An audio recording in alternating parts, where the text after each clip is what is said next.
Hey, what's the deal? It's your boy Big Star Raw Sports here, man. RawSports.tv. Y'all already know what time it is, man. Actually, it's a different time, but the same station, man. Just a different time. This is an early bird special, man. A matinee special. Got my man Jeff Jones from Bonner High School. Catholic League, Bonner. My man Jeff Jones, he was the all-time leading scorer in the Catholic League before I believe Jaquan Newton came and took over the record. Legend, man. I actually remember I actually filmed a game with Bonner and American Christian. Him going against Tyreek Evans. That was classic, man. He played at UVA, Virginia, I believe. Then he, wound up going to Ryder, I believe. He'll tell that story. But he's going to join us this morning, man, for Legends Week. My man Jeff Jones from Bonner High School, man. I believe 07, 06, 07. Those were his years. It's definitely going down, man. I started the broadcast. We scheduled for 11 o'clock, but I started the broadcast a little early. Just had some information that I wanted to give to y'all. I see y'all. I see you, Spiz. Love you, man. Chief Justice, I see y'all. I appreciate y'all tuning in, man, for another classic.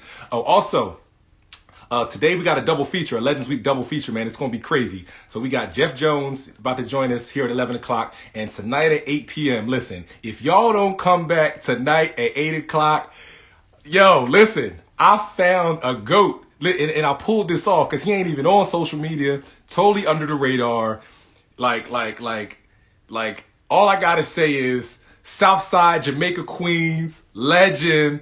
Oh man, listen, if y'all don't come back at 8 o'clock and see who I got, who I found, GOAT, man. GOAT, like in every sense of the word, GOAT, man. So please, tonight at 8 o'clock, come back. I'll make the announcement. I'll put out the flyer of who it is after this broadcast is done. But make sure y'all come back, man, because the stories this brother told are just special, man. Super, super special, man. So make sure y'all come back at 8 o'clock tonight.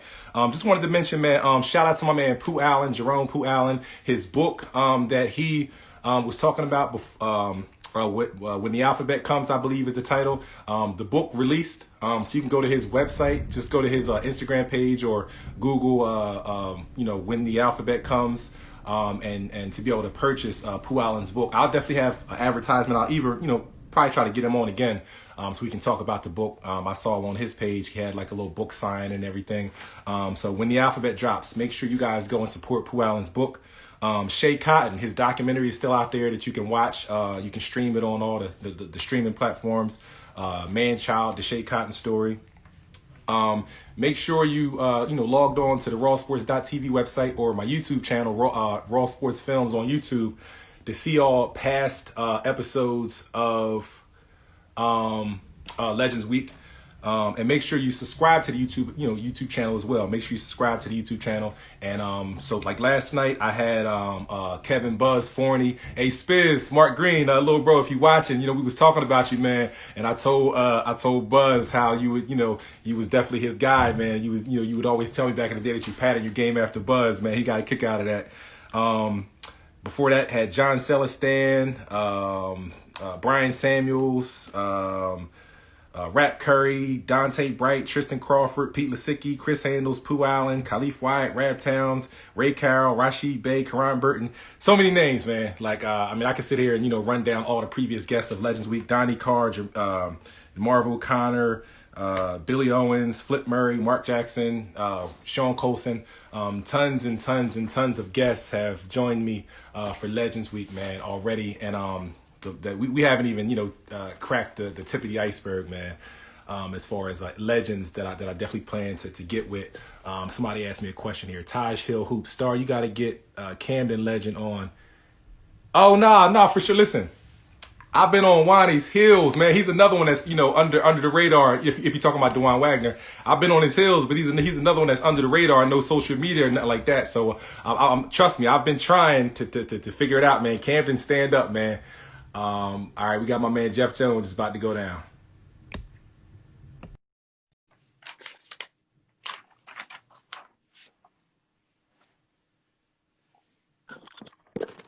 There he is. My guy was good, man. I'm blessed by the best. How you feel, big dog? Chilling, man. What's up, man? Appreciate this, bro. Hey, Legends Week. We here with Jeff Jones. You know what I'm saying? I'll read your resume real quick. Delco Player of the Year, Man, '07. We talking about Gatorade Player of the Year in Pennsylvania. appreciate you, man. Philadelphia, the Catholic League scoring, all-time leader. Held that title for a couple years, man. Amazing story, man. You're gonna tell it to us, man. For I'm here. sure. It's Legends Week with Jeff Jones. How you feeling, man? Good, bro. It's good to be on with you, bro. See, like, man, listen, 2003, because my high school career is from 2003, 2007. So my boys all day long, we was on Too Raw for the Streets all day Oh, you long. already know. That was the era. That was the most important era. Shit, you had me wanting to be a rapper, man. Shit, I ain't Hey, know if I wanted to ball. I appreciate you saying that because Nah, this that younger was, generation, they know Big Star is, Raw Sports and this and that, but they have no idea Too Raw for the Streets. They don't know, man. That was the man, era right listen, there, bro, man. all day long, man. Reed Dollars, Joey Jihad, all of Cheap them. That's all Raw, we listen vodka, to, bro. yeah. That's all we listen to all day.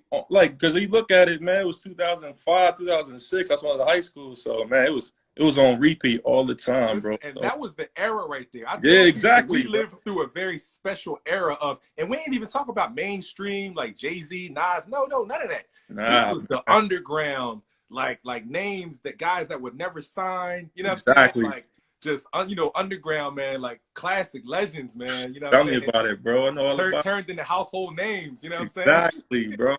D Shaw, what's up, bro? Yeah, but that's what's up. I appreciate you, Yeah, showing some, showing Big Stars some love, man, you and already know, not man. forgetting about, the Too Raw for the Streets legacy. It means a lot. And Never. also, if you're not aware, I'll tag you to make sure you know. Last year I actually started, for individuals like yourself, man, and definitely, appreciated the Too Raw for the Streets legacy and the movement. I Yeah. started the Too Raw for the Streets Instagram page just to Mm-hmm. kind of, keep the memories alive and reconnect with Okay. the fans. So and For I sure. put a whole bunch of clips on there as well. And then Nah, I just for sure. started a Too Raw for the Streets YouTube channel. So I'm pretty much uploading all the video footage that I ever filmed. It's on there. So make sure you I'm check that on out that, as done. well. No, so you already know I'm on that. That was my era, so you know I'm on that. No doubt. Well, hey, it's Legends Week, man. I appreciate you joining me this morning, man. Two things with Legends Week. Like I tell all the guys that are on. This is, the reason why I do this, man, is because I never want anybody to forget about Jeff Jones. You know what I'm saying? I never want anyone to forget about your legacy, That's, the foundation that you laid, during your time. It was, the Philadelphia hoop scene or PA hoop scene was going on since forever. yeah, you already But know. when it was your time to shine, you carried it. You know what I'm saying? You carried Appreciate the it, bro. baton and you treated the game well. You know what I'm saying? So, Appreciate that, and bro. then also for the younger generation, I just want to make sure that they're educated and they know who Jeff Jones is. I don't want them to be walking past you and just be like, "Oh, look, old head." Like, no, he was out here. He was doing it. The same things that you guys, AAU, chasing, trying to do now. He's Yeah, one of the ones who put it down. You know what I'm no, saying? appreciate So it. I tell them all the time. Like I don't talk about it too much, man. Like, and you got a YouTube video of like my whole full game. I think it was against American Christian. American Christian, exactly. I Yeah. was there. I was in the So building. some dudes like, yo, I'm trying to get a full game clip of you, and they go to that game. I mean, shit, the outcome wasn't good with the team, but damn, at least they get to see the whole game though. So man, I Exactly. appreciate that, bro. And speaking of that, before we get into more, do you Yeah, have any more? Do you have any more full games, like any on DVD or any of your Bonner games yeah, at all? Or yeah. no? Sure, my pops is always good at that, man. I'm sure he got something out there. All So right. If you could possibly dig out some classics and get them to me, and I can copy them, get them back to you, because I would like to get more of your stuff online, so to keep to keep that stuff alive for you. facts, you already know, bro. I got you. No doubt. All right, we're gonna get right into it, man. 10 random questions. You ready? Yeah, you already know. All right. So you already talked about the hip hop Too Raw for the Streets. So give me your top three Too Raw for the Streets rappers during your era, Philly rappers. Probably definitely gotta be Joey Jihad, um, Reed Dollars, and I was NH. NH was cool too. So probably those three. That's probably my big three right there that I listen to the most.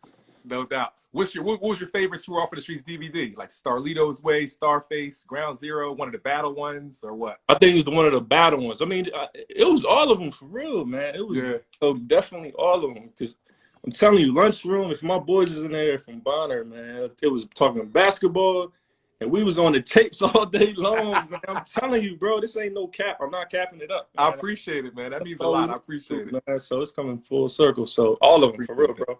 Appreciate it. What's the most points you ever scored in the game? Like summer league, high school, college, AAU, anything? I think it's a tie, bro. The most points I scored is probably 43, and it happened twice. Okay. One when I was about 8 years old, 9 years old, I can't remember. Wow. Chester Bitty League, and there's a good story about that. And then the other one's against Newman Goretti at Newman.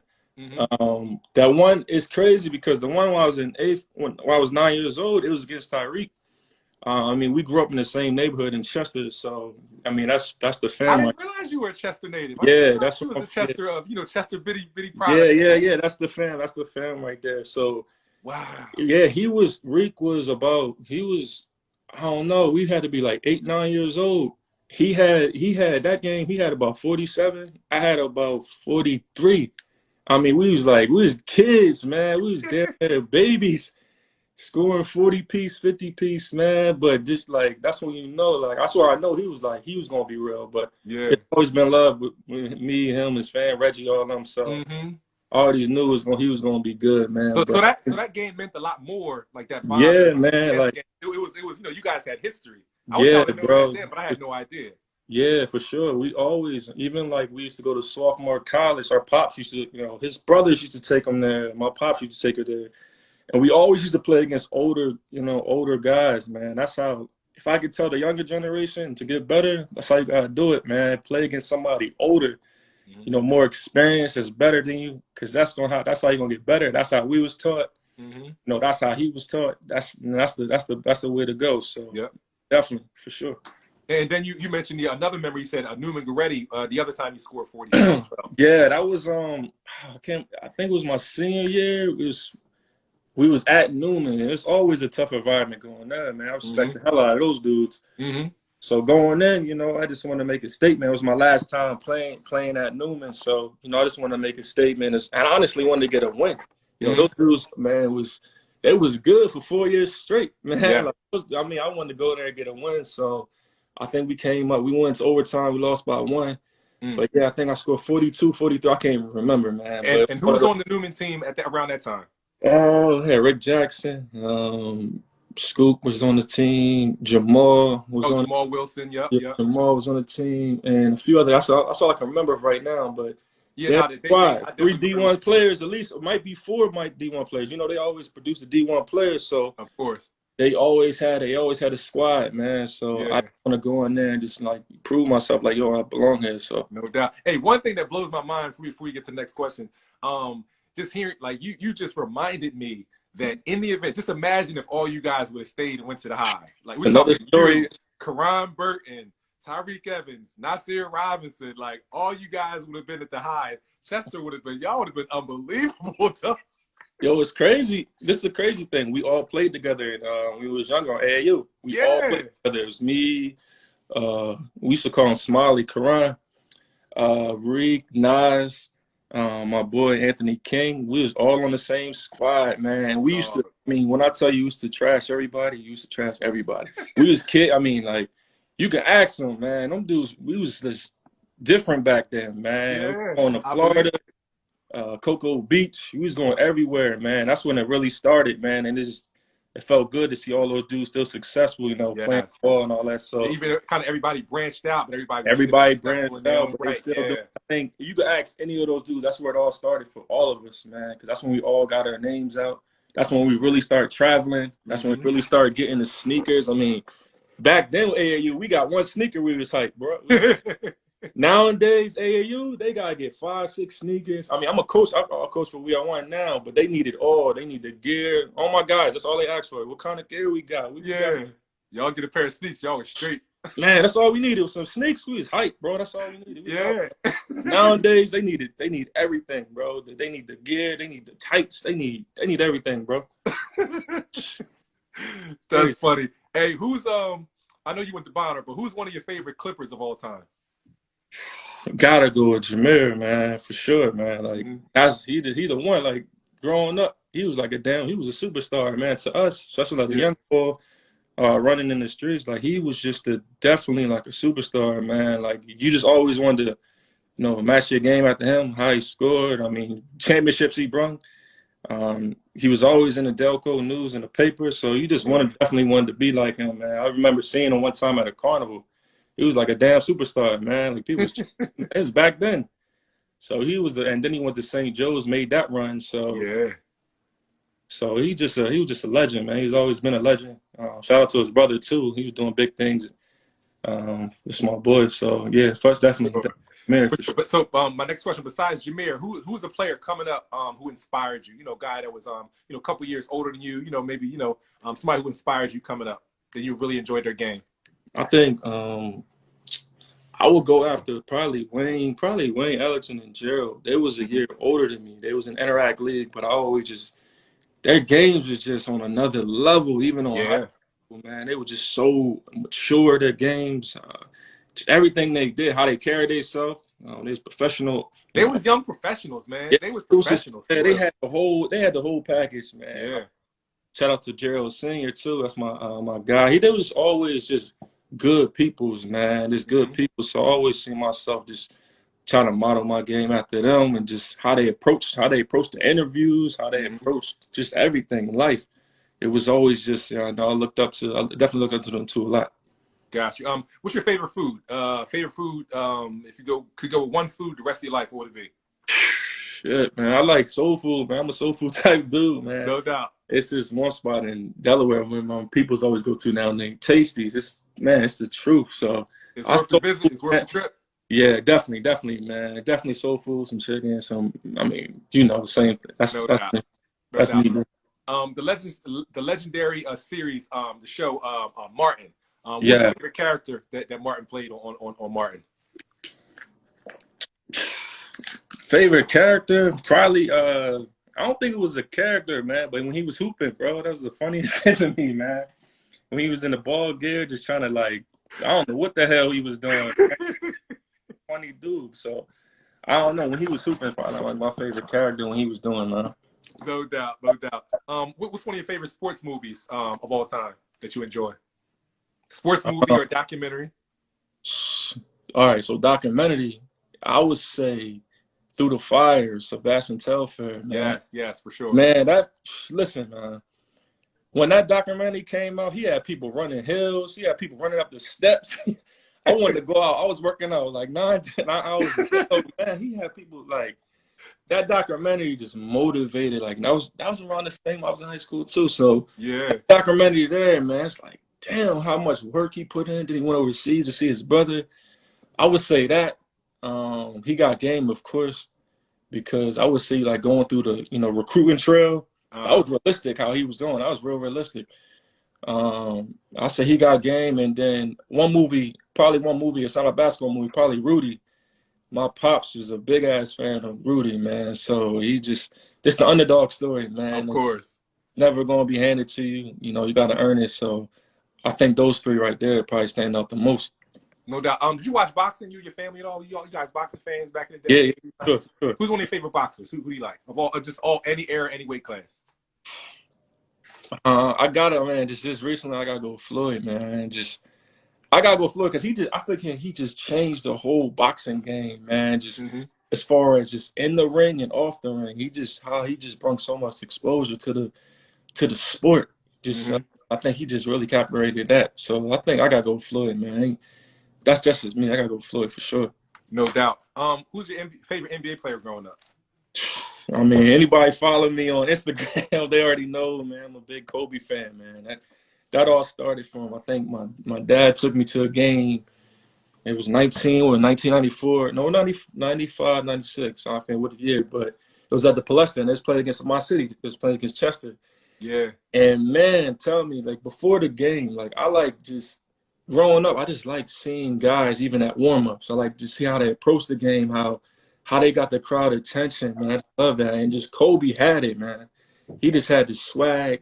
He had the crowd attention. It was scalpers out in the high school game trying to scalp tickets, man. I couldn't it was something I've never seen before, man. I was staying at the top of the rafters just watching him just memorize. And from that day, man, that was my guy ever since till him going to LA. So definitely Kobe for sure. That's what's up. Lastly, Catholic League, public league of all time, not necessarily the best, But one of your favorite like Philadelphia players of all time from any era, 70s, 80s, 90s, your years, anything. Man, it's a tough one, bro.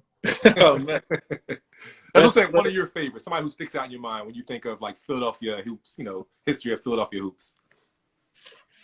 Man, I can't just pick one. Man, I can't just pick one, but it's a lot of dudes that stand out from just Wayne and Gerald. Uh-huh. Um, Definitely them. I gotta say, even like Kyle Larry, Sean Singletary, my guy. Mm-hmm. Um, Reggie Redden, he was a beast too. My guy, the twins, Mars. I'm like, I can't pick just one, man. Yeah. Hey, Oh, well, I Kobe, got a of question for you. course. I got a good question for you before we Yeah, get into the story. It's a lot of guys, whenever I ask that question, it's always a flip side. yeah, It's the names that everybody knows, but I'm gonna put you to the test. yeah. Name me a guy who was dope, like super dope, that deserves mad props that don't nobody even talk about. Because it's a lot of those guys out there Well, too. man, this is what I said. I mean, he in the NBA right now, in the playoffs right now. I think Brad Wanamaker, man, like he always been like since we played together and we was young boys, man. He always been the real deal to me, man. He always been super nice. And where did he play it again in high school and all that? He played at Roman, then he went on to Pitt. Now he on the Celtics right now. But Gotcha. it's no surprise to me that he on the Celtics right now doing his thing. His brother had a twin brother, he was good too. He always been nice. And I always tell my pops, like, man, look at Brad doing his thing. I'm like, yo, he always been real. He always Yeah. been strong with the ball, had handle, could get to the rack. So I would say him. I say Brad Wanamaker for sure.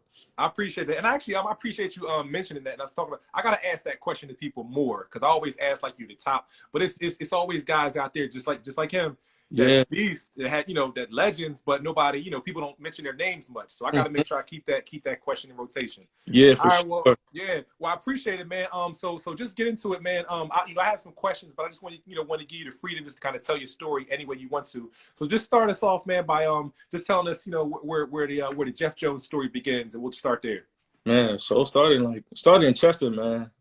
Started when just growing up in Chester, it was just, around there, it's either ball or you doing the other thing. So we ain't Hmm. gonna discuss that. But it was just ball to me, man. My pops played overseas, scored a bunch of points in college. My grandfather scored a bunch of points. So this is just in the blood, man. So Okay, so this is in your DNA. yeah, this was just in the blood, man. So just growing up, I think it started in Chester Betty League. And I was about 5, 6 years old, and I can remember my first point.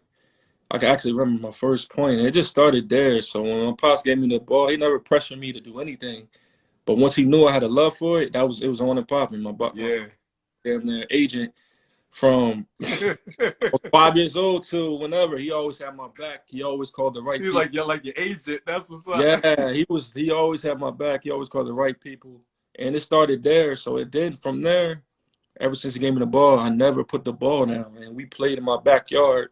Literally, I lied to you not. We played in my backyard from 10 o'clock in the morning on summertime to 10 o'clock at night. And it went past probably 1 o'clock to the point where our neighbors was calling the cops on us. Cops came past and they said, man, y'all got to stop playing. We trying to get some sleep, but we still balling.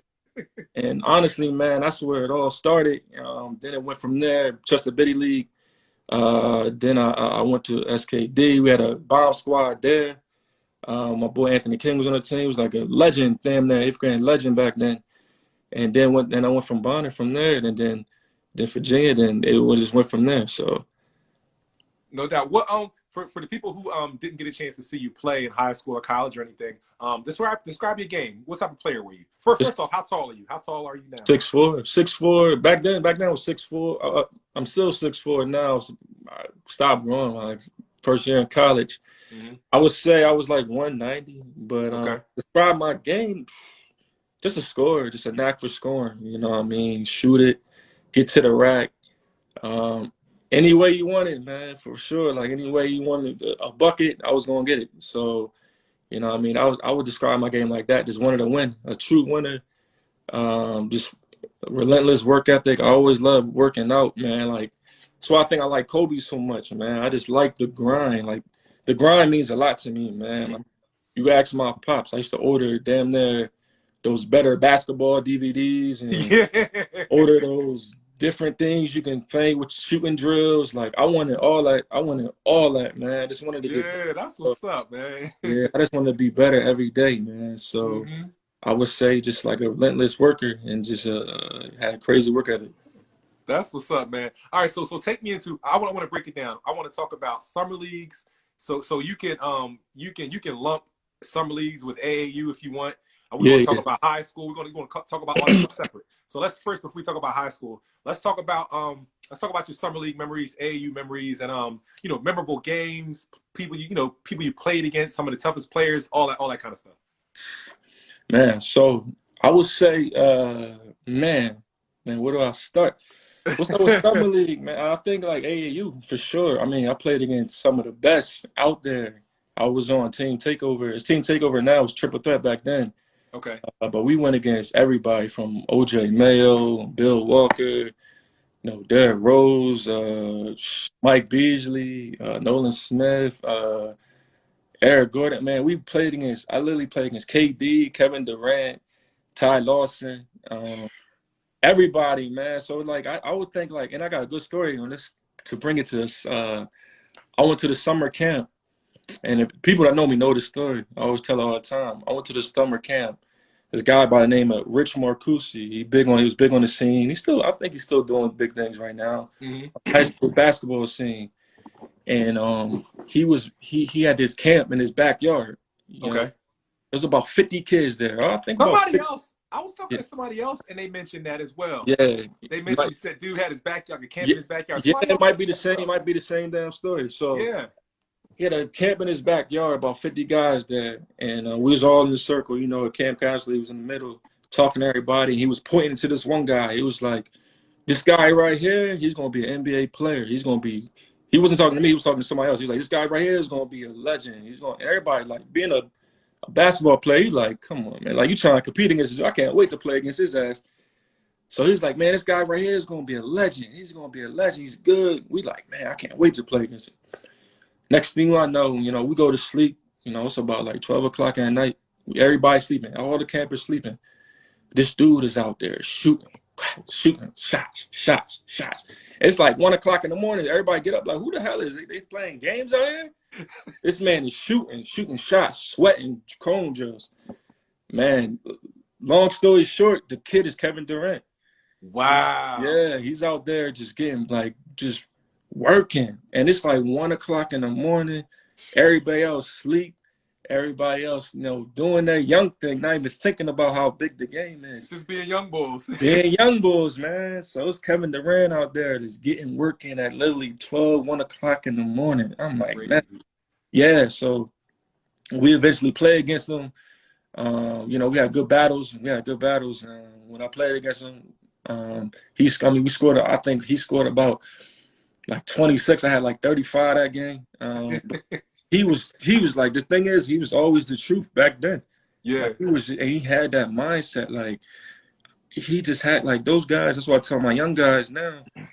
These dudes just know they got the mindset back then. Like they don't turn on 11th grade, 12th grade. Yeah, they know where they want to go. And at a young age, Kevin Durant was probably like 12. He might have been 12 years old. I have no man. I don't know the age, but some of my guys that was there, they know the story that he was out there. I think my boy guy Blair Carter was there. He was there with me. He could tell you the story too, man. So Blair, I remember Blair. He played at ACS too, right? Yeah, he was at American Christian. Yep, he was at American High Flyer.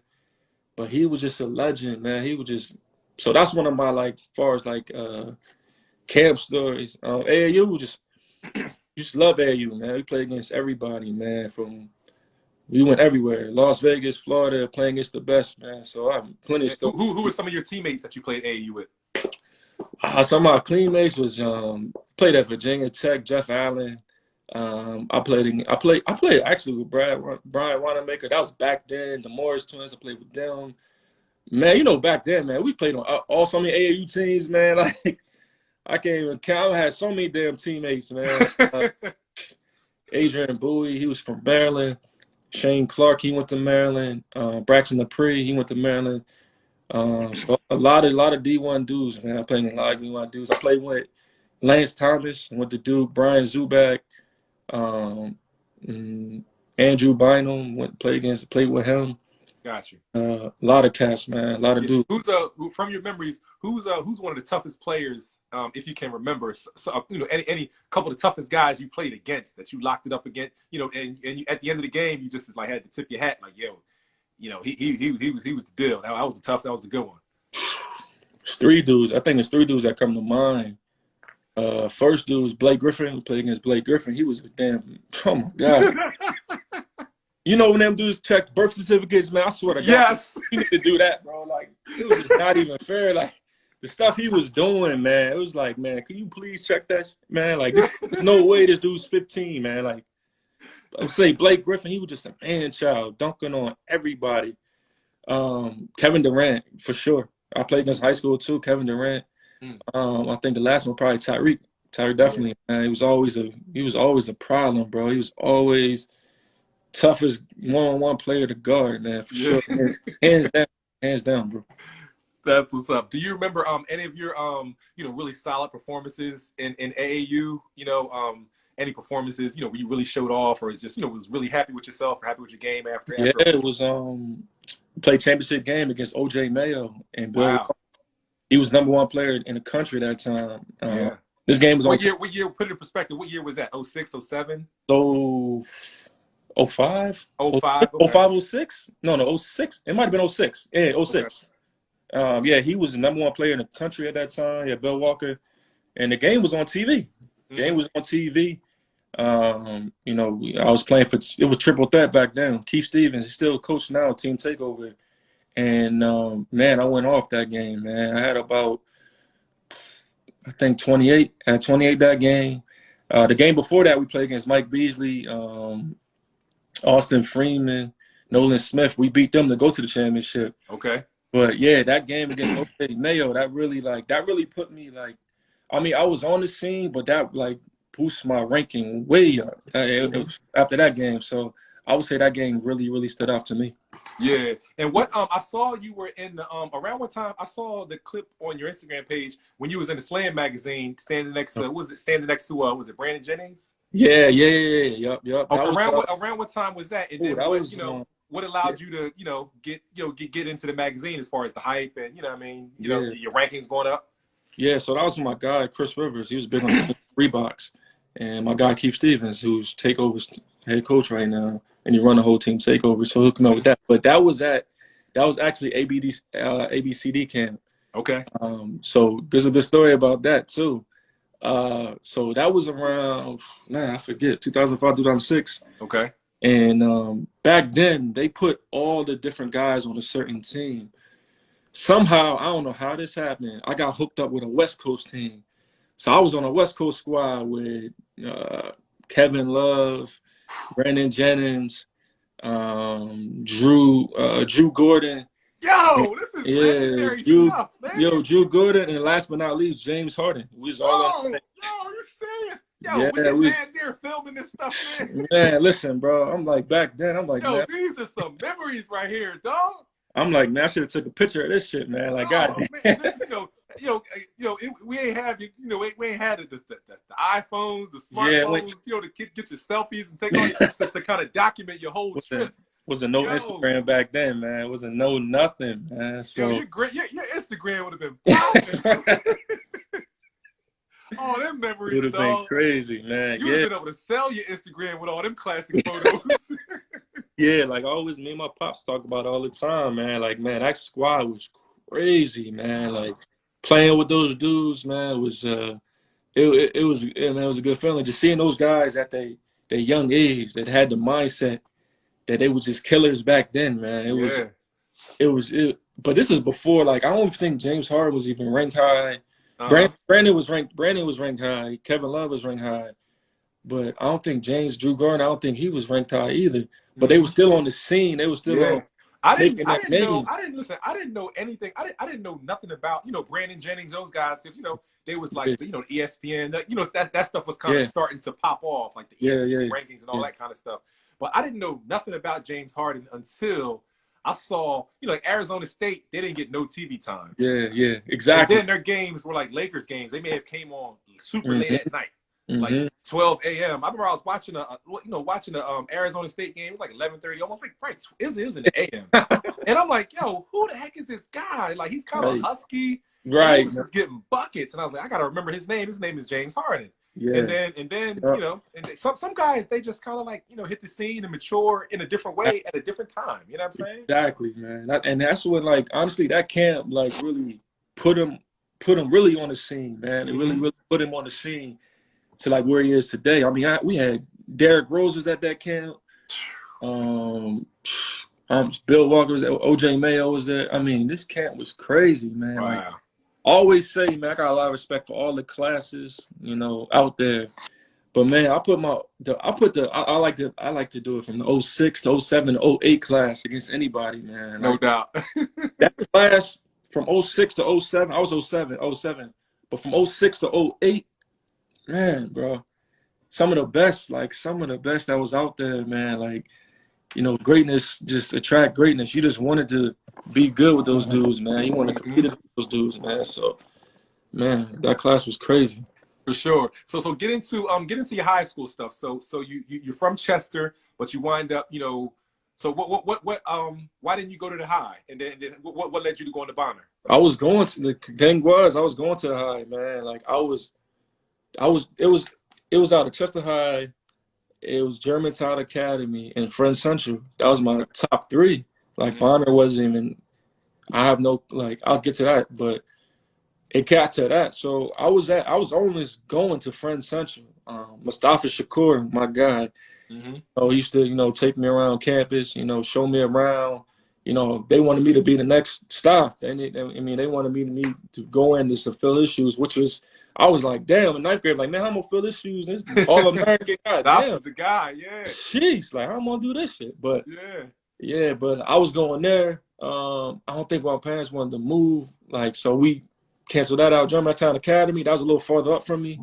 So that was out the question, but that was a great school, great academic school as well. Mm-hmm. The high, you always seen the high on the papers. I mean, I'm from there, so Yeah. that was definitely that was going to happen. But my coach from Bonner, Woody Burke, came to my pops. My pops always just politicking. Always in the.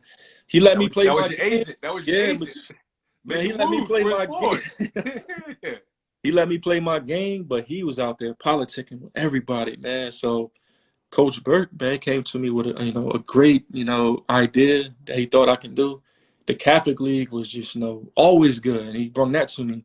Mm-hmm. And one guy from Chester as well, Kashif Payne, man, he went to Archbishop Carroll. And when I was in eighth grade, I think he was in Carroll when I was in eighth grade. And he was the real deal, man. I used to love his game, man. His game was just truth. And I'm like, man, I want to go in the league with him, man. I wanted to do what he's doing. So ended up playing the Catholic League was my final. I wanted to be like play against the best. Yeah. And I wanted to have the opportunity to do my thing too. So Bonner was the best choice for me. So that's how I got there. Got you. So take us through your high school career and just kind of some of your most memorable games, experiences, players you played against, and then also tell me how was the Catholic League back then? Because the Catholic League right now is like the junior NBA, man. Like the Catholic League Final Four down the Always. plethora, the championship, dog. I would rather if somebody came to me and said, "Yo, Big Star, the Catholic League Final Four is tonight, but I got some Lakers tickets, and you can meet LeBron backstage." I would probably go to the Catholic League Final Four, dog. Mm-hmm. It ain't nothing better than that, dog. Bro, it's always been like that, man. It's always been like that from, I think, my ninth grade year. This game, like, I was nervous as hell, man. We was going against Newman, St. John Newman, and they had a dude, Tabby Cunningham, man. This dude was fast. He had handle, and going against them in ninth grade, I think I had 12, 14 points as a freshman. But back then, scoring 14 points at Newman as a freshman, that's was major, dog. Yeah, I didn't even know what was going on. I'm just hooping, man. So doing that and playing against the, St. Joe's Pratt with Speedy Morris, the Roman Catholics, West Catholic, O'Hara was our biggest rival, the Newmans. I mean, our league is just, they had Chris Clark at St. Joe's Prep. John Griffin was there. Roman always had. They always had a good squad. They had, I think Sharon Fisher was on the squad. Doodles was on the squad. Good point guard. He was the truth. They actually had Brad, my boy Mike Ringo. They always had a squad. The Catholic League was always just tough, man. It was always tough. And I got a lot of respect for the public league, Interact. Them leagues were like, man, listen, I put the Catholic League, and to this day, I put the Catholic League against anybody, man, because I think it's just well coached as well. Like, you're scouted every game. It was like a damn boxing one. They knew your plays, like everything. Well scouted. The players was, the crowds, man. Crowds was crazy, dog. Especially the rival games, man. Student sections, shout out to student sections, man. Crazy, man. So like that's where I wanted to be. So I think Catholic League is just, I always got, if a young guy's coming up as an 8th grade and he want a shot to really, excel his game. I always say, Catholic League is, I'm biased, man. That's league you got, do your thing. And I don't know, Matt Griffin too. Matt Griffin was in the Catholic League, is at St. Joe's Prep too. Got you. Roman Catholic head coach too now, so he was always a problem. Got you. What are some of your you said Carroll was a big rival. Tell me about from your entire career, some of your most, when I say memorable games, memorable experiences, what's some things that pop in your mind? It would definitely have to be our rival was O'Hara. Just playing at O'Hara and I think, man, the crowd that we brought to that game was crazy, man. I think like I had 40 at Newman and I had a lot of high, scoring games. But just the atmosphere from playing against our rival at O'Hara is probably like one of my most memorable moments, man. Just, I felt like we was like in college then, man. Like it was standing room, literally standing room only. Like it was so packed, man. It was so packed. The court was shaking. Like the court was rocking. And back then, like the air conditioners was all messed up. So like it was so many people, like the floor was like soaking wet. Like wet, yeah.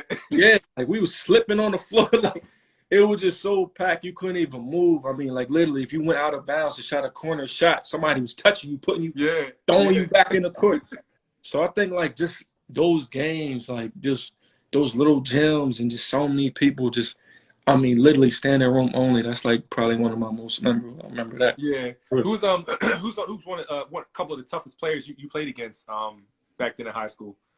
And did y'all play like like some schools like Rome, they have those those non-conference games. They may play some public teams or may go out of the state. Have some little tournaments. Did you guys travel and stuff like that, or was strictly? Yeah, we did. We did. We definitely traveled. I think the toughest dude I played against ended up being my teammate, Sean Singletary. Okay.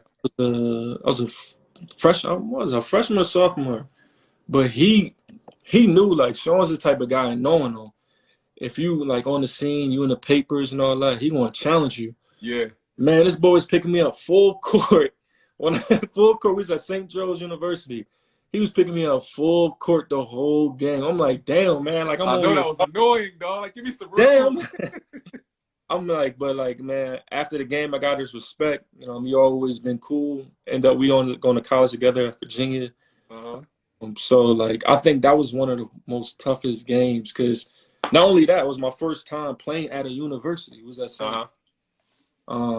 Joe's University playing there. And him just being who he was, man, like, he was just strong. He had it all, man. So I think that game right there really stands out from the toughest I played against for sure. No doubt. Hey, got to give a quick shout out. I meant to tell you earlier, whenever it's a legend in the building or somebody watching, man, definitely got to shout them out. Another Catholic League legend. We got Jamal Wilson in the building. I see you, Molly. I see you, little bro. Tough defender. He was always like, man, when I played against Newman, I knew he was going to always be in my chest, man, all the time, man. He was sure. Yeah, that's my guy right there. So he always, he made me better. We made each other better, man. Like, that league was just, the great players, man. We just all wanted to make each other better, man. And just the battles we had, it just, I'll remember to this day. No doubt. Any what's one of your memories, or what's a play or something like that that kind of sticks out for you, like a dunk or just something that probably got the crowd crazy, something that people may still talk about to this day. Like, yo, remember that one game where Jeff did this or did that? Uh, I think it was two of them, man. It was one was at Newman. You know, it was the crowd was, man. Newman had a great crowd, man. Newman was a great crowd, man. They always used to talk crazy. So I'm in the crowd. I'm trying to tie the game up. Probably more remember this story too. I'm trying. It was, I think they was up 2 or 3, and the crowd saying, you know, they chanting all this crazy stuff. And I look in the crowd, say, I'm about to tie this. I'm about to tie this up. And they look at me like, man, they start really going crazy because you just never talk to the crowd. That's my Yeah, young bulls. Don't ever talk to the crowd, man. yeah. Don't That, do this, that means you bro. ain't focused. If you Don't interact do with the this shit, crowd, man. you ain't Please don't. focused. So I'm talking to the crowd, man. Like, man, let's me tie this up, man. So it's like 5 seconds on the clock. I get the ball. I forget. I came off the screen, shot a shot, tied the game up. Start pumping my chest at the crowd. And we took it into overtime. They ended up beating us though. But like that right there was just like, man, like I'm talking.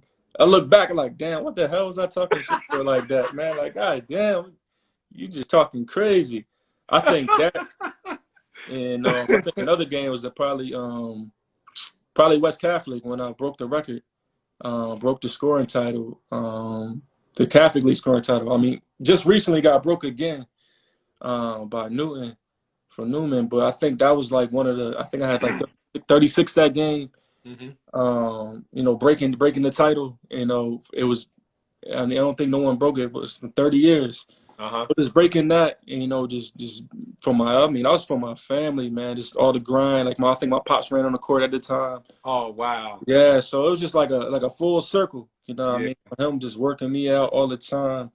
And then me grinding, playing ball from sun down, sun up, and me coming into the Catholic League thinking like, yo, this is the best league. And for me to break the title and be one of the greatest scorers in the league it was just love. So I think that moment was good too, bro. Hey, you mentioned your pop, man, and then him running on the court. I just got hit with something. Like, like tell me about, like, okay, you have that big game, and then tell me about like the ride home, or when you're at home, that night, laying in the bed, just your thoughts, and what I'm saying. Tell me when you reflected on what happened, and over your life, like what tell me what you recall and what that experience was like. Yeah, I think like, and that's the thing too. My family was a basketball family. Like that's all we talked about, bro. Like from going to the game to leaving the game, that's all we talked about. Ride home at night, like damn, no, we talked about nothing else. You know, that's all we talked about is ball, man. So like my pops always, always schooled me on the game. You know, he used to score 40, 50 himself. Yeah. He always schooled me on the game, and the ride home was always good. Just that's what he knew. Like, and now I tell parents all the time. I'm a coach now for We On One.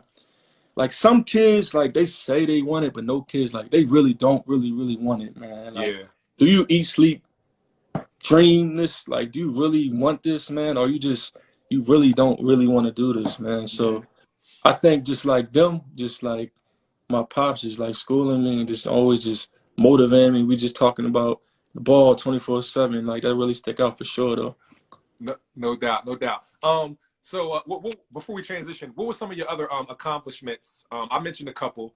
Regarding high school. You had the Catholic League scoring title. What were some of your other accomplishments that you remember, or any awards you may have received, or anything like that? I think the Marksman Award. I think that was big. That was a big deal. Cause seeing the names on there, yeah, Wilt Chamberlain on there. I think Kobe was on there. Mm-hmm. Some of the greats. They had who else? Eddie Griffin was on there. They had, I think Sean Singletary was on there. Wayne, Gerald, like some of the greats that just played was just had my name on that reward. It was just like to this day. I mean, like it just meant a lot, man. So that award, Gatorade Player of the Year, that was always loved too. And so those awards probably like that's really stuck out the most to me. Got you. All right, so after everybody's high school seasons are over, everybody would trickle down normally, down to Conshohocken and play in the Donner Field. Did you play down there? Yeah, I played there. Yeah, I played there a few times, man. Forget what team. I think I might have been on John Arnett, my guy, man, which is that's my guy right there, John Arnett. Shout out to Chuck Ellis. I think I was on his squad. You know, Hmm. I was on his squad down there. We played there a few times. That was always one of the best tournaments, man. Yeah, talk Yeah, about it, man. Tell me what you remember about the Donofrio. Any games you played in, and teammates, and games or opponents, anything. yeah, I think like those games, like really, because not a lot, like in the nowadays, and I always say this all the time, like back when we played, the Catholic League could never go to the states. Like we never could do that. Hmm. So we always just played against, you get to out of state before the season, and then you play against the Catholic League, in your division, but you never could go against the guys from the public league, interact, Hmm. um, dudes from Harrisburg, Norristown, Hmm. all those. You never can go against those dudes. So that tournament, everybody was there. Like everybody was just in one league. So you get go against everybody. Whereas Mark Tinsdale, all those guys from the public league, like you just really was going to show your game. So I think like those games right there is like, you show what you can do in your conference and in the Catholic League, but that game, like those games is like, what can you do against everybody, man? Exactly. You had dudes coming against out of state too. So those games, Exactly. man, Jersey, Delaware. everywhere. Those games is rocking too, man. A Yes, little they were. small, you know, standing room only again. That's So right. those games like really stood out, man. They was always popping, bro, for sure. Yeah, yeah. What about your Tell me about your college recruiting process. All the different schools that was recruiting you, and then how kids nowadays they announce their like top 5, top 3 on Instagram, all that kind of stuff. Talk about who your top schools were, and then what ultimately led to Virginia first. Yeah. So man, I had every recruiting was really, really intense, man. It was a good experience too, man. It was a very good experience. I had a lot of schools at the time. I think I got offered by every ACC school besides Duke and North Carolina. Villanova was heavy. Pitt, Arizona, got offered by Arizona, got offered by Syracuse, Georgetown. Like things you dream about, man. Like, man, you getting these offers, man. Like a lot of schools, man. Maryland, actually, funny story. My first commitment was to Maryland. Okay. I was going to Maryland first. Oh I was going wow. to Maryland. Yeah, I was committed. I was committed to Maryland. I just love everything about Maryland, man. It's just the crowd, the arena, everything. And they had a good coach too. So my coach that recruited me, who I had a great relationship with, he ended up leaving. Wow, and that's Yeah, common too. That's very common. yeah, he left before I even got there, and that was like my main, like that was Connection. my guy. Yeah, that's my guy. So he left. So I opened my recruitment back up. I narrowed it down to like I think Villanova, Virginia, Wake Forest, and Georgia Tech. I think that was my last four. And I think it just came down to just me just wanting to play in the ACC Okay. and just want to play against the best. And like now that I'm thinking about it, talking about it, I guess that was a common thing with me. I just always wanted to play against the best, Hmm. be around like great players. So I think that was important to me. So play against the Dukes, the North Carolinas, the Marylands, Wake Forest, Florida States. That was huge to me. So recruitment was fun, man. It was fun for my family, traveling in different schools. I know it was fun for your agent, your pops. He was out I know there. he They was having pulled the plans with the politicking. they pulled out the red carpet for his ass too. I mean, like, I know he loved it. yeah, they I know. know. I know. In his mind, he was like, "Okay, this is what I've been waiting for." They knew. They knew. Since just the mini league. Show me I some mean, love. yeah, exactly, man, for sure, man. I always remember like back then, I was just like so focused. I just want to play ball. But Yeah. my pops definitely was enjoying it, man, because they knew like they was definitely enjoying it. I mean, thinking back, man, it was a good experience. But when you young, you really don't know how big it is, man. Yeah. You just playing, bro. You just playing, working out. It's on to the next game. But looking back, man, you really don't really know. You really don't know, man, like the impact of Jim Boeheim, like just coming into the gym during practice out of nowhere. Jay Wright always there. Wow. That's what somebody just mentioned. Shout out to Yeah, legendary Rob. Just said he yeah. remember coaches coming into the gym daily at Bonner practices. Yeah. Oh, Rob, what's up, Rob? Yeah, that's my man right there. Yeah, he was my teammate. Good dude, man. Yeah, he was just always, yeah, man. It was always guys just came coming in, coaches. Would you kind of like not lose your focus, but kind of be starstruck or like nervous, like oh my god, they go Jimmy I Boeheim was over like, there, or yeah, just man. Listen, I was so focused in practice. I didn't even know until my coach said, okay, because at the time, it's a funny story. Brian Daly, good guy, it's my guy right now. and we was doing a defensive drill. So we was doing defensive drill, just doing defense. We're not playing no offense. Out of nowhere, Jim Boeheim comes in, sits down, and he's like, guys, what's the scrimmage? We're just gonna scrimmage today. We're just gonna play. So we just cut the whole defensive shit out, and we just start playing. It was like, man, we're not defense. Everybody just go play. So we just start play. He seen my game. Actually, after that game, after that practice, he offered me. Yeah, he offered me right after, like, gave me a call. They say, you know, like what you do, you know, we want to offer you a scholarship. And I'm thinking, damn, like, I couldn't even think, like, damn, like, oh man, like somewhere, you know, you seen growing up. Like, how do I respond to this right now? Like, yeah, exactly. It was like took me off guard. It was just so much, you know, so much. It's hard to say no to stuff like that. Yeah, exactly, like, man. You know, it's like you know, in some people's minds, I'm like, bet, where do I sign exactly, up? Where I sign up right now. You know what I'm saying? Exactly. And man. then your dad later on, like, son, what did you do? Dad, it's Boeheim. I signed the paper. It's crazy, man. Me and my pops talking about this. Say no to that, you know what I mean? Me and my pops talk about this all the time, man. Like, some of these different schools that came, you know, come at you. I mean, I think when I was in high school, I mean, not high school, I was in by my third year in college. I was in Virginia, and I was texting with Scoop Jardine, and we was saying, like, man, listen, what if we just stay home in Virginia? We had the Morris twins, him, Rick Jackson, all Reggie Redding. He actually went to Villanova. What if we just stayed home and everybody played together? I was like, oh, that would have been legendary. We said legendary, man. Man, we said we didn't even think about that. Like, what if Rick came there with us? Like, if we just listen, just like you said, so much talent right at home. Right here, man. Right at home. Yeah. Like, y'all could have just, like, took over a school and just made it y'all's, man. We even for a couple of years and had a blast. I think, like, if Instagram and Twitter was back then, if it was an easier way for us to communicate, you know, I think it would have happened, bro. I think what happened. I think back then, shit, we had sidekicks and shit, man. Like, we was we didn't have no phones or stuff. I mean, I was too older, so, like, it wasn't no way for us to be like, yo, listen, let's just get together. You know, let's just do this, man. We could have a powerhouse team, man. Yes. So we talked about that when we got older, man. But, like, man, so man, we had it in our backyard, man. So we all stuck together, bro. That would have been crazy, dog. Y'all would have been the Fab Five, the Fab Eight. Crazy, bro. Crazy, man. Hey, so tell me, tell me some of you. So what ultimately led you to saying, okay, yeah, UVA, that's the place for me?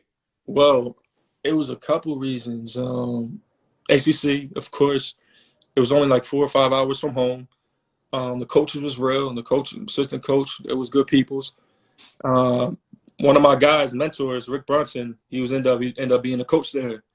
He ended up being a coach there, and it's somebody I always knew since let's go back to high school, working out with John Arnett. And that's a whole other story too. Mm-hmm. Working out with John Arnett and some of those dudes there, like Rick Brunson, Mark Jackson, Deontay Christmas, Speedy Claxton, Aaron McKee, which was my mentor back then. Working out with those dudes, so I always had a relationship with Rick. He ended up getting a job at Virginia, so I was like, man, this is perfect. Mm-hmm. So he was there. So I just feel comfortable there, and that's why I tell a lot of guys too. You gotta feel comfortable. Of course, you gotta have a coaching staff that believe in you.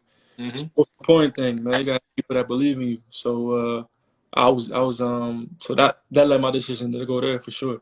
Got you. So tell me about so how long did you spend? Because you ultimately wind up going to Rider as well, right? Yeah, I was there for 3 years. 3 years. Yeah, I was there for junior year until I had 2 coaches. So Dave Lato was there from freshman, sophomore year. Then Coach Bennett, who's now the coach of Virginia now, he was there my first year, my third year. So I was there his first year. I was one of his first teams. Good dude, man. Mm-hmm. Still got a good relationship to this day. Good peoples. Mm-hmm. Whole coaching staff. Richie McKay, who was assistant coach there. He always was a good people. So that I was there for. Then I left. I had to sit out a year to Rider. So that's what happened there. Gotcha. So take me through your 3 years at Virginia, man, and playing Division I high level basketball in the ACC. Mm-hmm. It was great, man. Listen, my first year,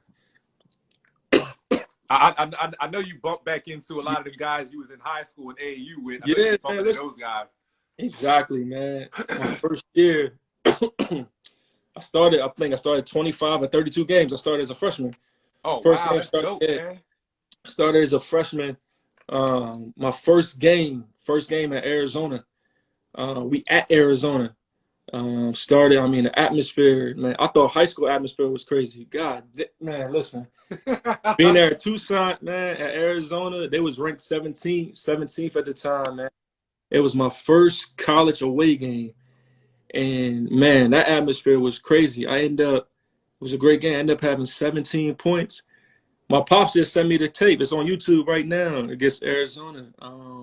We ended up beating them. Oh, that's dope, Yeah, man. Sean Singletary had a crazy game. Adrian Joseph's on my team. Mamadi Diani. Mike Scott was on the team, my guy.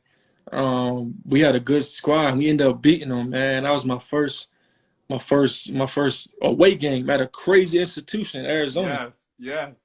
So it was just like, man, this shit is crazy. Like stuff you dream about, man. Of Being a freshman, course. your name call out, doing the introduction. Wow. About man, so like that game, man, was just serious. That What, really stood out to me my first and year. what was your first game? What was the very first game you played? I think it was Vermont. I can't remember. First game, it's college game you're talking about, right? Yeah, yeah, yeah. Yeah, I think it was against Vermont. Was that home or away Yeah, or that like a was home. classic That was a home. tournament, Yeah, like that a was a home classic game. somewhere? Yeah, it was a home game, and I had my whole family come down. I think I had like 8 points, 6 rebounds. It was a good game for me, man. I felt like it's crazy because in high school, I was getting double team, boxed in ones. Then I get to like college and everyone leaving me free. I'm like, damn, thank God, man. Like, Yeah. I could finally get open. I could finally do something. Ain't nobody pressing I you don't got to full worry court. about Jamal Wilson push me up full court. Like, damn, DJ Rivera pressing me up. I'm like, damn, man. Like this is like. So I felt like, man, it was a good time for me to just show what I could do. And Yeah. the first game where I was like, man, I felt free out there, just scoring at will. What do you remember about like that morning of your first game or like that night, then the morning time, then Yeah, you just you know shoot around, like you get nervous, then y'all coming out the tunnel, like what were you going through if you remember? yeah, definitely, man. Don't let nobody tell you this, man. Going up to them games, bro, you definitely nervous as hell, bro. You're like, man, you got these big ass crowds, man. Like it's your first game. You got your family coming down. So it's just like, man, all these nerves just running through you. Like, man, this is it, man. This is what you work for, what you're recruiting for. And then when tip off come, like it's like, you just lose all that, bro. You just get lost in the game, bro. You get Yeah. lost in the game, you that guy, man. So that's how I felt then. Shout out to another legend, man. We got Daly, we got Ryan Daly in the building. My guy, man. His dad coached me. His dad was the coach. He used to come to my games. So to see him where he at and doing his thing now, man, I'm proud of him, man. Like For sure. my guy, man, he come from a good family. His whole family is good peoples. For sure. So that's my guy, man. I'm proud of him. Glad he's doing his thing, man, for sure. No doubt. What was your first TV game? You remember the first televised game y'all had and what that was like? It was Arizona. Oh, the Arizona. Arizona game was That was televised. that Oh snap! Arizona And y'all beat them on TV. That's on legit. TV, man. That was on TV, man. So to see that game, just to be there and for it to be on TV, I know my family's gonna watch.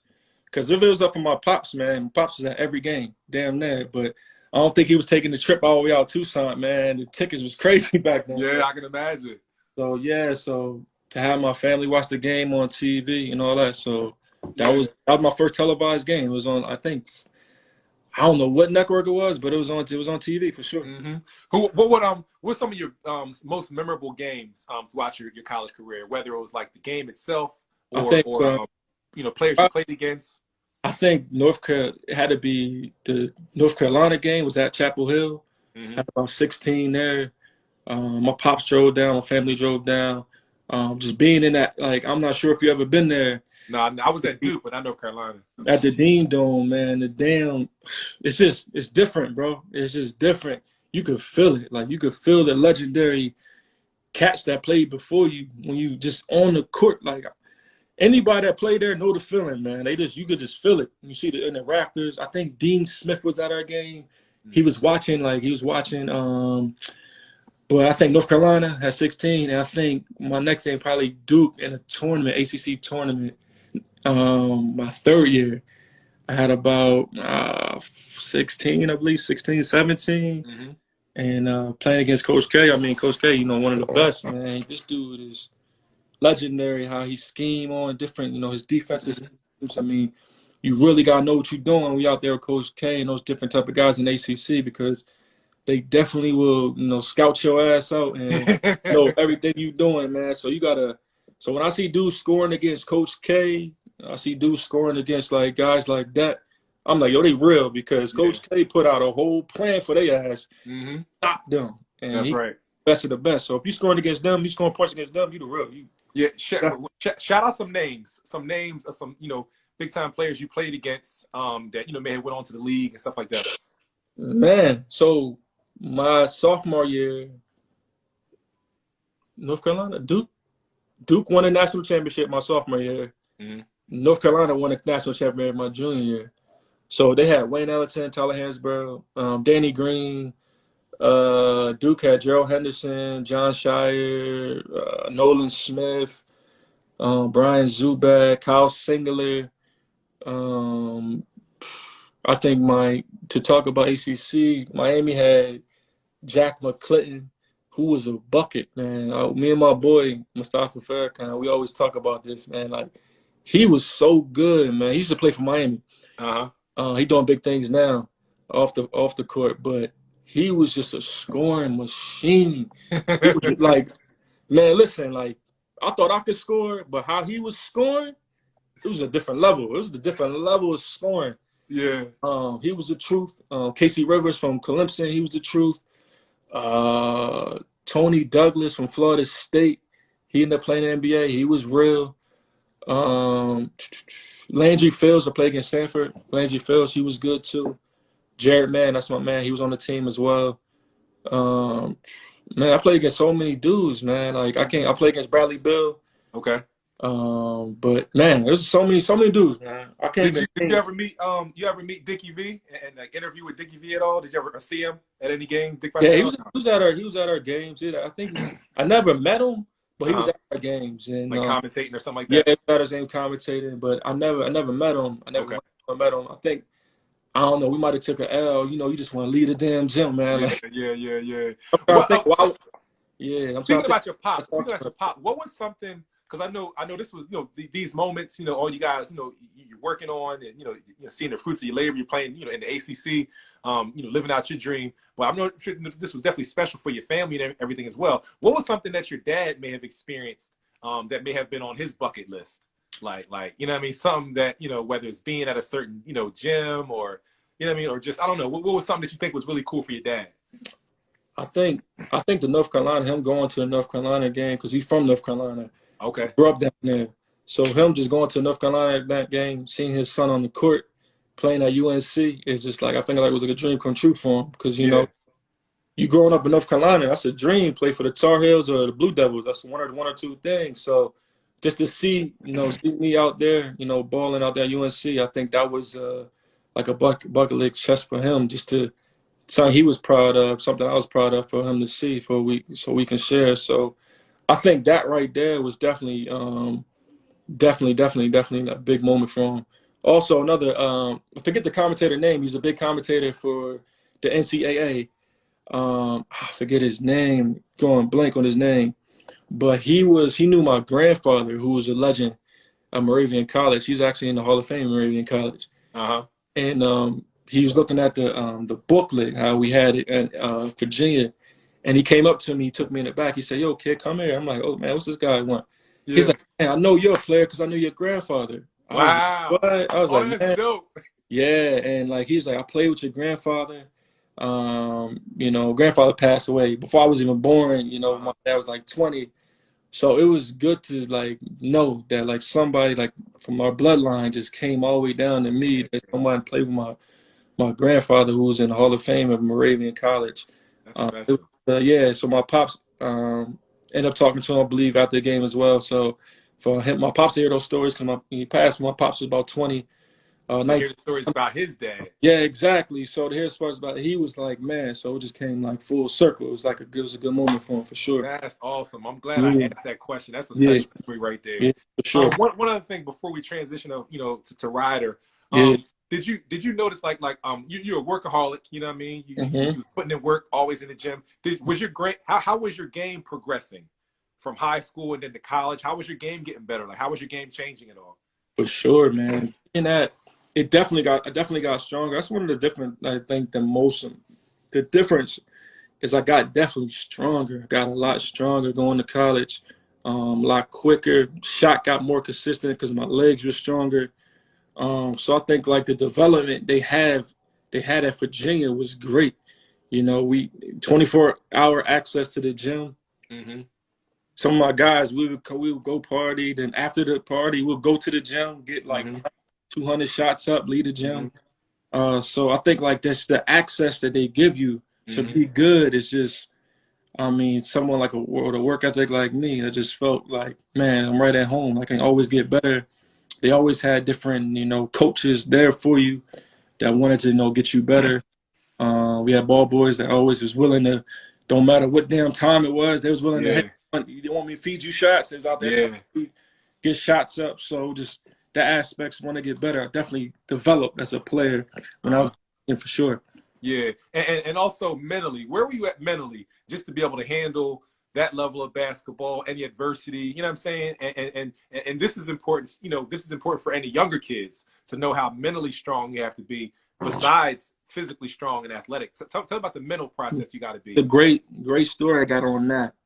My coach Dave Lato, he was assistant coach for UConn back in the day when they had Ray Allen and they had one of those championships. So before I think I was a freshman, and Coach Lato he calls me over. And he said, "Here's the phone." I'm like, I don't know who's on the phone, so I pick up the phone and say, hello, and it's Ray Allen on the phone. Wow. Yeah, and Ray Allen is talking to me. He was like, "Listen, man, I know what you in college. It's a lot of things going on. You can go. It's a lot of parties. It's a lot of social gatherings. It's all this and this and that." And Ray Allen is just like, "Man, listen, just stay focused. Do what you got to do. It's these years, and what I tell my young guys now, like these years go quick. Yes. These years go very quick. Stay focused. Stay grounded. Keep your foot in the game." I'll always remember that conversation. He always said, don't smoke and drink. Don't Mm-hmm. smoke or drink." And I remember that when he said that, don't smoke or drink, to this day. I mean, I might have some wine, all that, and like, sip some wine with family. Mm-hmm. To this day, I don't smoke, I don't drink, man. Like I just always remember that conversation. And that's always, you never know what young boy you're gonna, get to just by saying that. He probably don't remember the damn conversation, but Uh-huh. to me, that meant everything. Like I still Mm-hmm. remember that, and him saying that, don't smoke, don't drink, stay focused. To this day, man, that meant a lot, and I carried that to my college days. I mean, I mean, that's a blessing, man. If it's anybody watching this right now who's an old head, I mean, just what Jeff just said just now, that's just an example or a demonstration of the importance of mm-hmm. having not even unless you're old head, but Yeah, the bottom line is you never know who's watching, and you never know who you'll impact in what type of way, or the ripple effect you'll have just by saying something positive to them. man, You know what I'm saying? all the And, time. and you're looking up like, man, this is Ray Allen. Like what he said, don't smoke or drink. Say no more. Say less. You know what I'm saying? Exactly, and a good week during that time at Virginia, and I think they still do. The NBA Top 100 camp is at Virginia. It's at Mm-hmm. Virginia. So you got a lot of the older NBA players that used to come back, and current NBA players that were coming back to Virginia for the Top 100 camp. And another guy that was on my coach's team, Ben Gordon, Mm-hmm. he was there. And coach was like, "Yo, Jeff, come sit with Ben." I'm like, "Man, he about to give me an earful." But I was like, I love it. Like, I gotta love what he got to say, because Ben used to get buckets at UConn. Of course. He was saying the same thing. He was like, and I tell a young guy now, it's like every day, try to get at least 300 to 500 jump shots up a day. Mm-hmm. At least. He's like, if you don't do nothing else, that's what you got to do. Stay focused on the grind. It was just like, man, from Ray Allen, pro, Ben Gordon, pro, like these guys are still they're saying the same story. It's like the same damn secret. Everybody thinks it's Same a secret. theme, yeah, same blueprint. Everybody thinks it's a secret, but everybody's same blueprint. Just stay focused and stay on the grind. And guys that was in college, they know that's hard, man. Sometimes it's hard, man. You go to some of these big universities, even small universities, it's definitely hard. It's like sometimes it is. Sometimes you see your friends going out. It's a party that night. Like you want to go. Like just keep it real. Like sometimes you just want to go. But the ones that the ones that stay focused and stay true, they the ones that succeed. They see the bigger picture. You gotta see the bigger. That's why I tell my young guys. You know what have been you know what would have been interesting. Like I was talking to like John Celestin. I interviewed him the other night. And we was talking about Kobe. Imagine if Kobe Bryant imagine if Bean would have went to college for a year or two. He would his homies. One, he probably wouldn't have had much of a social life. He probably wouldn't have had no friends. His homies would have probably been like, man, you are the most boring teammate, friend. You know what I mean? Like you acting like an old man, dog. Exactly, you know bro. And that's the ones that make it. That's the ones that make it. That's the ones that's just completely focused. Yeah. And what they got to do is just staying on that straight path. And Yeah. I want to make it. I want to make it. I was guilty. I was one of those guys that wanted to go party and go have fun. I wasn't perfect at all, but that's why I tell my younger guys now, learn from me. Like learn, like stay on that straight path. I'm like, I would never tell you something wrong, man. Like I remember being in the same shoes, the old heads saying the same damn story, man. Like, stay focused and end up quick. Now the situation I'm in, telling my young guys like, stay focused. It goes quick. Like keep your foot on the, have that guy in your corner. And I think that's huge too. My pops was in my corner, but you can always have that guy in your corner, whether that's an AAU coach or it's your high school coach, somebody vouching for you, man. I think that's huge, especially now. You gotta have that guy that got your back, man. There's a lot of guys, even now, that got game, but they don't have that guy to vouch for them. Don't got that guy to, go to bat from like, yo, this dude's the truth. Go check out, like, man, listen, give my guy a shot. Like, I think that's important, man. That's real important to have that guy in your corner. And that's why I try to be I'm an AAU coach now. And I try to be that guy, man. Like, yo, use me, use my resources. If I can talk to a coach for you, you know what I mean? Let me do that for you, man. If you feel like you want it, you want to make it, and I see that you want to make it, and you're not just talking about it. Let me be that guy for you to go to that coach and like, listen, man, I got a guy for you. He's a bucket. Right? He's a problem. Let me be that dude for you. So I know the importance of having somebody in your corner because there's a lot of dudes out there. And shout out to the moms too. I mean, the moms doing and the dads as well. That's vouching for their kids, man. A lot of it's who you know. About that all the time too. So having that guy vouch for you, having that person vouch for you, is huge, man. It's I can't speak enough about it, man. No doubt. So tell me about what led you to transferring over to Rider. Tell me about that. So I tell everybody all this all the time. It was like college is a business, man. It's a business. And the thing was, and I tell everybody this, Coach wanted me there. He wanted me to stay at Virginia. I was starting, my last week I was starting. This was a great academic school. So it was a huge decision. It was a huge decision for me. Talked to a lot of people. There's a lot of other things going on personally as well. So it's a lot of decisions that led me to go there as well. So I ended up talking to some good people. So one person I talked to, and one of the last people I talked to was the legendary John Arnett. Gotcha. He was talking to me, and this is crazy because I spoke to him and I was letting him know what I was going to do. And he said, yeah, you're going to still have the opportunity. So I need to hear. And he told me that, and then we was chopping it up. And then I made the decision, week go by, I want to call him and let him know, like I felt good and everything felt good. And he never picked up the phone, Kept calling him, never picked up the phone, Found out, passed away. And it was just like, man, that's one of the last conversations I ever had with him. Wow. He said, like, you still going to have a shot. Everything's still going to be good. if you make this move. So he had a huge decision impact on my decision. Just for the legendary that he was, man. Yeah. He was just he just spoke the truth. Yep. He never lied. One of those guys, like, he never lied at all. Mm-hmm. It was all love with him. So that's how I end up going there and riding. Met some good people, some good team, played with some good teammates. Nova Argatin, who's my man, it's my guy, doing big things. Justin Robinson, Brandon Penn, Mike Ringle, who we played against, Roman Catholic. Played with some good guys. That's actually I played against. We played because Ryder always had a good non-conference schedule, so it was always playing against the big teams and outside the conference. Played against Florida, at Florida. That's when Brady Bill was on the team. So it was end up still able to play against like some good players. Yeah. And get some, get some shine out with. So that let me. How'd your year end up there? How'd you do?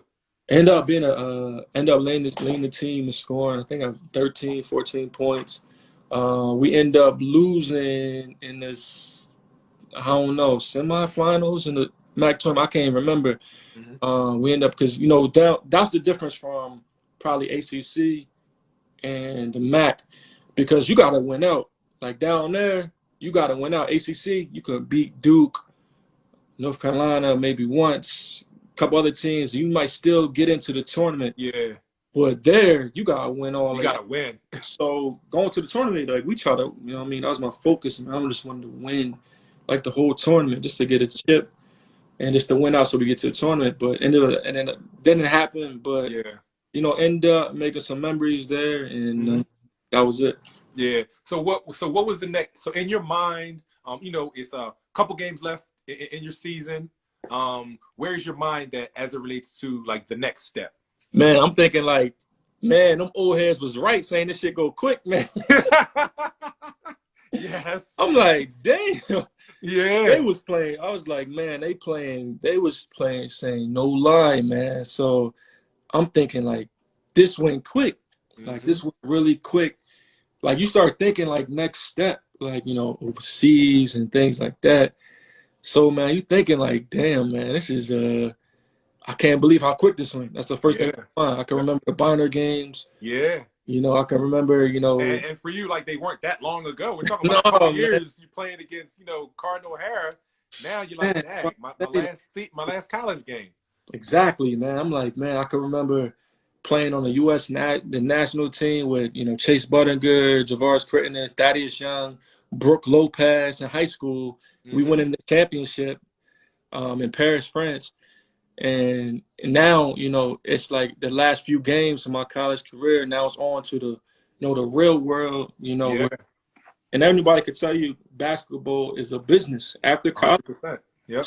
Great business, man. And as much, love, you still got love for the game, still always love, but it's a business, man. It's a straight business. And so that's what I tell the guys, man, enjoy it. Enjoy the high school days. Enjoy the college days. Like I talked to just recently that played for Bonner, Isaiah Wong. Yeah, he was doing his thing. Ended up going to the championship game when they went to the championship. Junior. Ended up linking with him, talking to him, just didn't like enjoy it. Like I felt like I was looking at myself, man. Like he, he was a bucket too, getting bucket. Yeah, for sure. That's my man, Wongzilla. That's Wongzilla. Yeah, exactly. So I was like, man, looking at myself, and I was thinking, like, what would I tell myself? Like, what exactly would I tell myself? And I feel like I was looking right at myself. It was a crazy feeling, and I was just like, man, just always be you. Just remember, like who you are. Remember the beast that you are all the time. Like, you never know. You're gonna go into a lot of, in college, where there's a lot of distractions, a lot of people saying this, saying that. But just remember what got you there, man. Like, so that was important for me to tell him that, because I damn sure was looking at split image of myself back then in that buying. And so it was good that I got to chop it up with him for that. And for sure. Yeah. So what was your goal to like try to go to the NBA, overseas? Did you have an agent? The goal was always like anybody goal. To go to the A. That's always the goal, man. So you do anything you can. So obviously after that, I got I had a contract to play in Poland, and this was my first real business. Like, I got a contract to play in Poland. Mm-hmm. 2 weeks later, this is how overseas can be. 2 weeks later, the team ran out of money. The team folded. Wow. Yeah, the team, like, so it was no team. So I had a contract and there was no team. So my agent called me and was like, well, the team just don't got no money. So they ain't no team no more. I'm like, damn, I'm like, that really, I'm like, this really happened? Like, that's the grind. Yeah, like that's reality. That's that's yeah, I'm like, yo, does this really happen? So that happened. So after that, I went to Hungary, was there for a few, went to Luxembourg, was there for a few. After that, I came back. I was getting like, anybody be over there, and like, man, I was like, man, I just need to come home. Just let me try this D League thing out. Mm-hmm. So I did the D League. I was on, I think it was Memphis D League. It was, at the time, it was the D League. It was Memphis, Chicago. I forget who else affiliated with, but I was on their D League team, and it was good. It was a good experience for me because I was able to see the professional approach for some of these guys that I haven't seen at all. Yeah. I remember Caden Lucas that played for Michigan State. Like, we had like a pregame meal that they gave us, and it was, I forget what they gave us, but he was such a professional that he wanted to leave, go 10 miles up the blocks for like a healthy meal. And just like that might not like mean nothing to a lot of people, but for me and for the approach, that's like, man, he's serious about this shit. Like, For sure. he cares about what's in his body. He cares about the approach. He just not going to eat the next quickest thing, the hamburger, or my guilty pleasure, the soul food up the street. Like, he's professional. How they approach the game, like, I always thought I got in there early to get shots up. Damn, I couldn't beat these dudes. I mean, these dudes beat me to the gym, like, damn, like, full sweat, getting, like, trying to make the league. Like, these dudes, like, that's when I really seen, like, man, these dudes really, really want to make it. Everybody has a journey, you know what I'm saying? Yeah, Everybody's trying to make it, yeah. Exactly. So that I really seen that, and that's the approach. Because that's why I like now training guys. I'm a trainer, I'm a personal trainer, and I like working guys out. I always like the grind. The grind was always me. Like, now that I'm like, I work kids out when I was in Australia. I was playing over there. I have great relationships over there in Australia. I love those. The people from there have to this day. So just the passion that I've grown to loving, just the grind and working somebody out.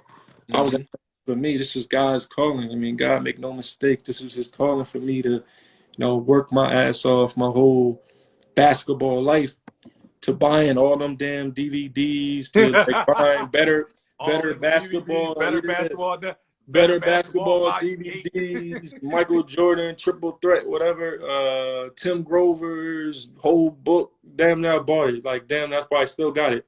Yeah. But like, it was like, you just knew God's calling for me. Like, he just knew that he wanted me to help somebody else out. Yeah. Take me through all those experiences for a reason.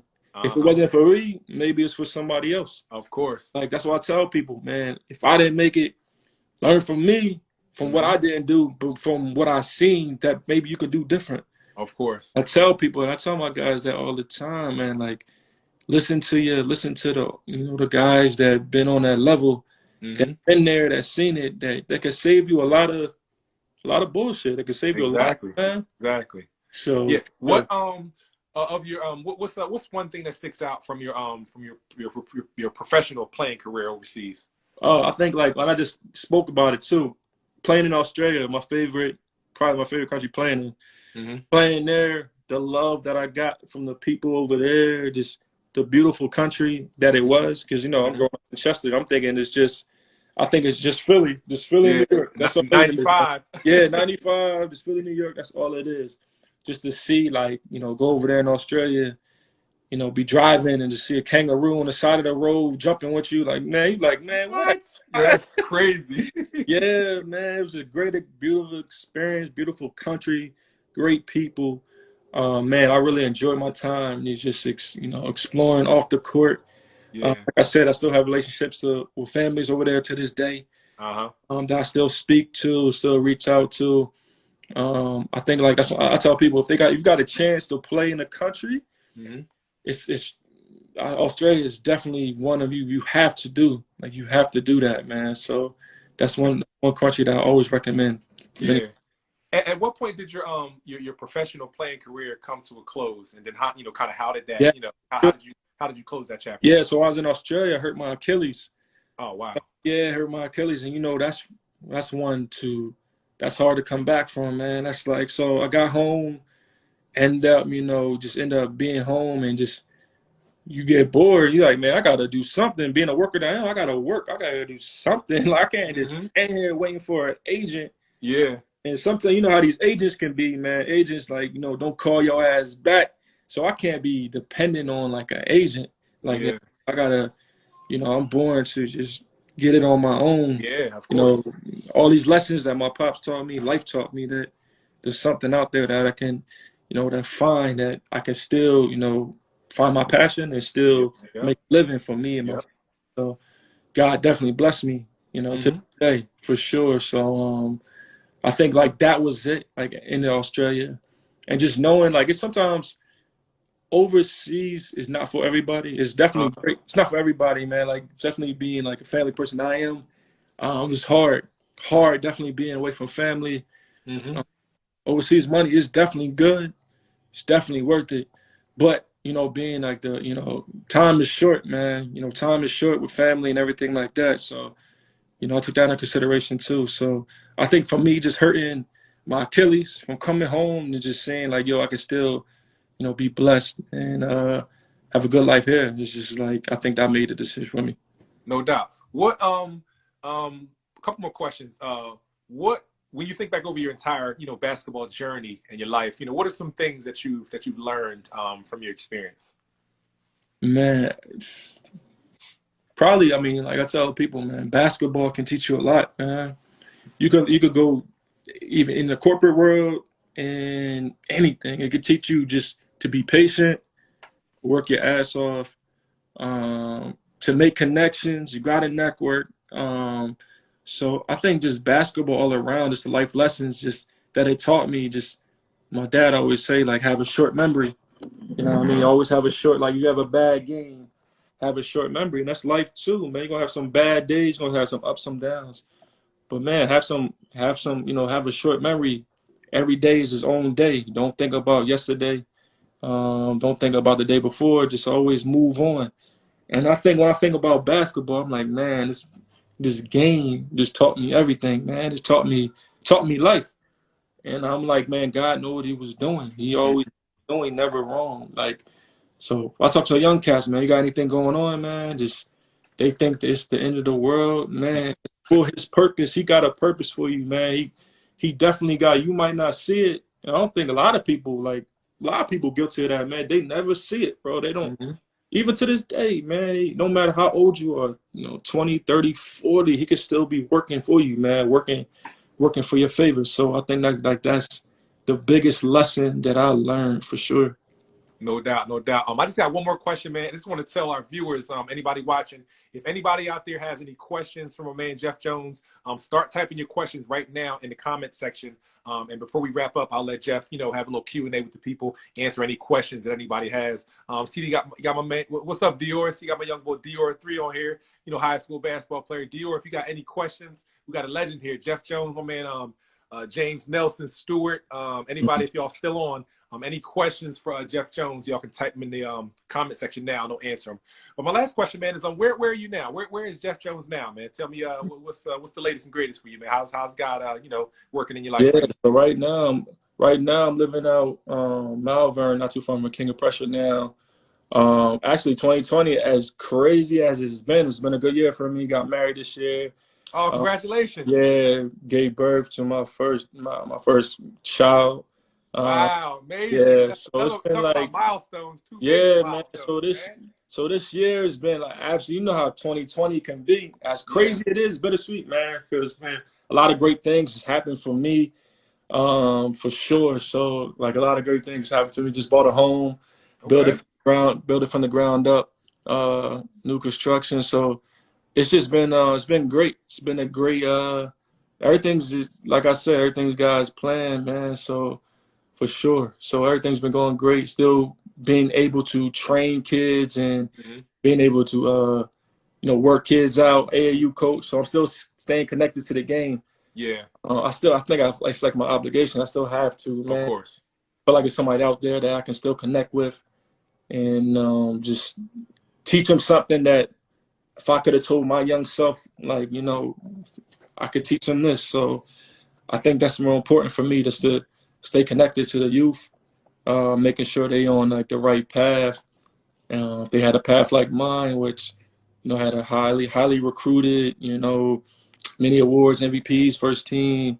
Like I can tell them, like, listen, man, take advantage of that because that's gonna happen. It's gonna be quick, That's right. so quick, man. Like, listen, man, like, what I mean? Have that person in your corner. Have those guys in your corner. Guys like yourself, that's appreciate you, man. That's making it, broadcasting it, because like nowadays you got Instagram, Twitter, Facebook. People like yourself that's showing love. For me, for now, from this video, I can give back to that young guy that's Of listening, course. because they on here. That's all they do. Damn, that Of course. Yep. Instagram, Twitter. That's where they at. So Yeah. somebody like yourself, I respect you because damn, you always knew how to connect to us, whether that's too raw for the streets, whether it's now what you're doing now. So I like how you bridging the gap from bringing it back to somebody like myself or all the other guests that can teach somebody else that the game, because that's Hmm. what it's about, man. Yep. Like I think we need to do more of this, man. More of Hmm. people like yourself teaching young cats the game, man, before they run into that roadblock, and let them know that we've been there. Yo, listen, Of it's course. the roadmap. You can take it. You can lead the horse to water, but like Exactly. it's up to you. That's what I tell all Exactly. kids now. Like I can teach you this shit, but at the end of the day, do you want to put in the work? Do you Hmm. want to be in the gym all day long? Do you want to get a full ride scholarship to a university where you don't gotta worry about no damn student debt at all? That's Uh, right. like, do you want that? Like, that's most important too. Like, getting that scholarship, man. Like, that's heavy. That's heavy. So that's real. I appreciate it, man. Well, hey, I'm gonna say my thank yous, man. And while I'm doing that, if anybody's watching right now, see we got my man Coach Phil in there, Shipley School. Anybody got any questions for my man Jeff Jones? Type any questions. But just want to say thank you so much for joining me this morning, man. Carving out, some of your valuable time. Thanks for being so transparent, man. Thanks for, sharing your story. Thank you for your contribution to the game here in Pennsylvania, in college and beyond.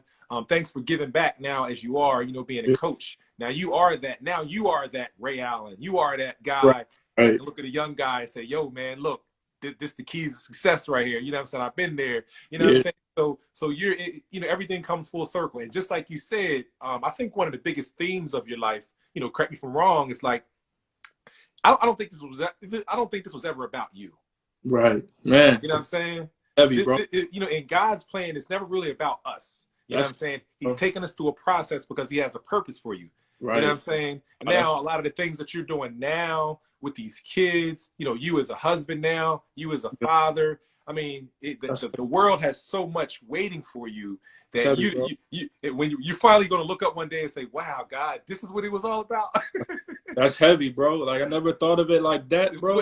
It's How not you about you, man. Yeah, how you worded it might be absolutely right. And now that you just saying it, that's heavy, bro. That's real heavy. So I appreciate you saying that, bro. That mean a lot. For sure. I feel that in my spirit for you, man. I feel For that. sure.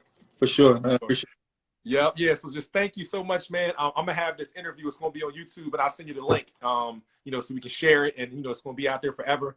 And just thanks for your contribution, man. It's Big Star Legends Week. I appreciate you, man. Yeah, Um, no doubt. No doubt. I think I got a question. They said, yeah, we got a question here. What's your favorite, my man? Shipley School. Who I think that's my man Phil. What's your favorite year of your high school career? Yeah. I think my senior year, that was like My senior year, because that's when I committed already. My junior year, I committed to Mhm. Virginia, so all the weight was off my shoulders as far as like recruiting. I got that out the way, so I didn't have to worry about coaches coming to the gym, texting me Yeah. all day long. 'Cause as good as it is, man, it can be like, man, it can be a lot, man. It can be a lot, and a lot of these kids that's getting recruited on a high level, they'll tell you, man, like it's fun and it looked cute and nice on He Got Game. Yeah. Man, it's hard because sometimes you build big relationships with these schools, man. And I built a huge relationship with Georgia Tech coach. And after I called him up and told him like, I didn't want to come there, what I mean, I felt like that whole day, the whole week, I was messed up, bro. Because we gotta, they build such a great relationship, man. Yeah. And I just telling him no, I just felt Yeah. like, damn, man, like I felt like, man, just losing, like, because you build them as friends, like when they Yeah. recruit you, they talk to you every day, More than every some of single day. more than some of your day ones. Damn, seriously, bro, text message, mail. I used to have on my wall.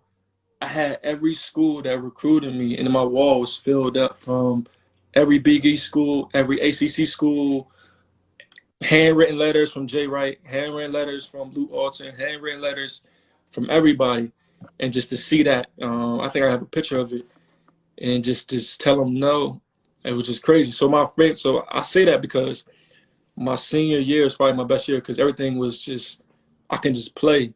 Even Yeah. my dad took a lot of that off my shoulders, me and my brother's shoulders. And shout out to my brother Deion Jones, Hmm. who also went D1. Yeah. So I my seen on you yeah, shout him out. he You went was you D1. followed his career on your Instagram page, right? Mom, mom, who had a crazy squad, the bench mob, it was all over ESPN. My brother had a whole bunch of ESPN moments. So my pops, man, my pops had the blueprint, man. No Tell doubt. people, Shout out to your pops, man. I Shout tell out all to the your time, pops, man. my pops, he definitely had the blueprint, man. Having two sons go Division 1, don't have to pay no student loans or nothing like that, get full ride scholarships. It's just a dream. I mean, being a father now, I'm looking at him like, damn, how'd you do it? Like, man, oh my God, two kids, Division 1. My sister as well, I think academic scholarship from Uh-huh. Temple University. So That's amazing, man. yeah, Shout out to your pops. Shout out to your family, man. Your yeah, parents. Man. the That's what's up, whole man. family just wanted to be great, and Yeah. we just always wanted to be better. See, Mm-hmm. Kobe came out with a commercial, be better every day, like, and I believe that, man, like just Mm-hmm. be better every day. So that's real. That's what's up, man. If nobody else has any more questions, I just have a few something else that popped in my mind. Oh, you look like you. I was on your IG page, man. You look like you like a fitness king for like you being Men's Magazine or something like that, man. You still Men's Health Nah, I'm Magazine definitely yo. spokesmodel, man. You still working out and like you still hooping and like in the gym and all that, man. Every day, man. Actually, when I get off the phone with you, I'm headed right to the gym, man. Like Like that's you a beast right now, yeah. dog. You Nah, look like you on 'cause- your UFC joint or something, nah. man. I tell my wife all the time, man. Like when basketball ended, and I think a lot of guys can relate to this. Being in the basketball world, like you need that something, man. And you need an outlet, Like you yes. need like being like I was grinding my whole life since I was 5 years old. Then one day basketball is done. You Mm-hmm. think like what now? So Yeah. I tell her all the time, like you need that something. Yep. So like you know what I mean. So I always think about just being in. I always go to the gym. Where it's weightlifting, training, Yep. or I'm training a kid. So that's like my zen, my Yes. meditation. Like For sure. I go to. So like I'm always heavy in the gym. So all the time. For sure. I appreciate that. And oh, another question. If you could pick from your era, you said your era was super special. I'm almost done. Your like 6, 7, 8. If you could have taken just 5 guys to go against any era, or go on the road from your era, who would you choose? Man, damn. Definitely Wayne, Gerald. That's definitely 1, 2. Probably Tyreek for sure. That's 3. Um, man, it's tough, bro. Yeah, man. like y'all 5 against the world. You know what I mean? I would I mean say that's legit right there. You, Wayne, Tyreek. Yeah, Gerald, and then one more person. man. I would say it could be '06, '07. Yeah, yeah. Oh six, oh seven, Anybody? oh five. Man, probably KD, man. Like, I mean, I played against some shit. I mean, damn, Yeah. he doing his thing now. I mean, but if I had to say, if besides KD, if I had to say anybody else, um, man, I don't want to leave nobody out, man. Like, it's so tough, bro. Man, that's only three guys I could think about now. Obviously, all the guys from Newman, they was always tough. I put them all together, like all the dudes from school, Rick Jackson. They was always tough.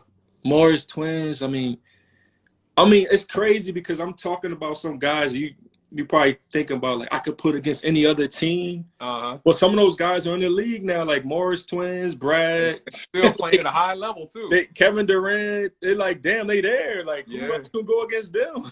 Blake Griffin, Eric Gordon, Derrick Rose. It's like, damn, man. So I would just say those three, and if I had to pick one more, I'll play like probably go back to my hometown, Jameer Nelson, man. No doubt, no doubt. That's what's up, Yep. man. One final thing. Oh, is that wifey right there? Oh yeah, that's my wife right now. She at work Shout out too. to wifey, man. Shout out to wifey. Yeah, for Congratulations, sure. wife. She on here watching on at the work. union. Congratulations on the baby. Shout out to wifey, man. That's love. He who finds a wife finds a great thing. Behind every great man is an amazing woman pushing them, encouraging them. So shout out to y'all, man. Y'all got a great thing, man. Bless y'all. Appreciate you, bro. I appreciate you, man, for sure. Yes, sir. So lastly, question. I know it's like 2020, but do you still have a DVD player in your house? Man, I think my wife got one down in the basement. Okay, so if you got, I'm gonna do this for you. You my guy. Yeah. I'm gonna do this for you. This is probably going. Today's Christmas for you. Okay. Wow. Yeah. I have a vault in my basement, and I have unopened Too Raw for the Streets DVDs still in plastic. Sign them, bro. You send me your you DM me your address. Done, bro. I'll autograph them for you, and I'll send you a care package from Too Raw for the Streets from the 03 era. And these are unopened. They're in plastic, bro. Bro, say less. Sign them, bro. Cause listen, man, I appreciate being on here with you, man. You're a legend in my eyes too, man. Like I said, man, like it was ball, and me and my boy Khalik. I don't know if he on here right now. Sean. We used to always listen to them. I'm not capping this, bro. This is for real, bro. And no doubt. We always thought we was that rapper, and he had the like bulldog, and Reed Dollars, yeah. We wanted to be rappers, bro. You almost shifted my whole career to being a rapper, a terrible rapper, bro. So your dad would have been like, "What you mean you want to be a rapper?" My dad would have been pissed at your ass. He would have wanted to meet with me. Yeah, man. You had everybody going, and my cousin pulling in like a pit bull, the necktie. Bro, we wanted to be that heavy. That's what's up. We DM me your address, man, and I'm gonna send you a care package, man. I appreciate you, bro. For the street, strictly for you, because I know how much it meant to you. I appreciate it. For sure. You already know that was my era, bro. So that's my 03, 07. That's when it was. You could really look at when I looked at the Instagram. That was it said 06, 05 when Reed Dollars was doing that. So yeah, that's the era right there, man. That's my time. So I appreciate. That's love, bro. That's love. Yes, sir. One last thing. Do you have any DVDs, like any classic games, like any college games or high school games that I could probably get a hold of that get online? Yeah, my pops got a couple DVDs, some good games from college in Virginia. So I got a couple that I can send you, bro, for sure. I got you. All right. Yeah, if you can definitely trust me with them. If you get them from him, send them to me. Gotcha, and then I got a burner right here. I'll burn them and then mail them right back to you. And then I'll get them online. Put them on YouTube with the rest of the stuff. Yeah, appreciate it. You threw it back with the burner. Damn, bro. You bring this for real, man. I'm old school, dog. I love it, bro. I love it, bro. Damn, listen, I'm like Fred Sanford, man. I got everything. I collect everything. Like, look, I'll mess your head up, dog. I really got a vault